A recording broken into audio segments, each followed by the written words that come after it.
Je pense que c'est plus un film peut-être d'esthète de la technique. Je pense que peut-être c'est un film qui parle aux techniciens, aux esthètes de la technique. Et ça existe dans plein de domaines de la musique. Tu as des gens, ils sont bousillés par la technique.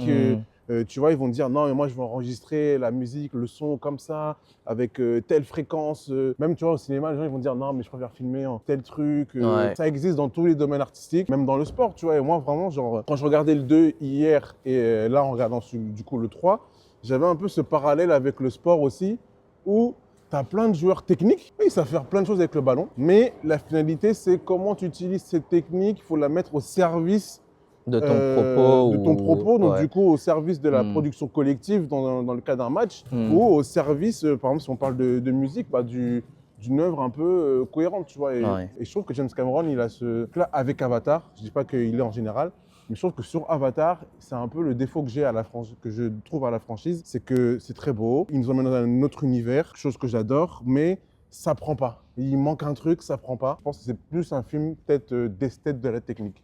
Il a mis 3 films en fait à trouver son rythme de croisière et à commencer à livrer quelque chose. Et c'est quand même assez dommage dans le sens où si la technique, parce que c'était ça en fait le but du premier, en tout cas c'est comme ça qu'on nous l'a vendu, si le récit plutôt suivait la technique dès le premier, je pense que Avatar serait un plus grand phénomène encore Ouais. que ce qu'il est à l'heure actuelle.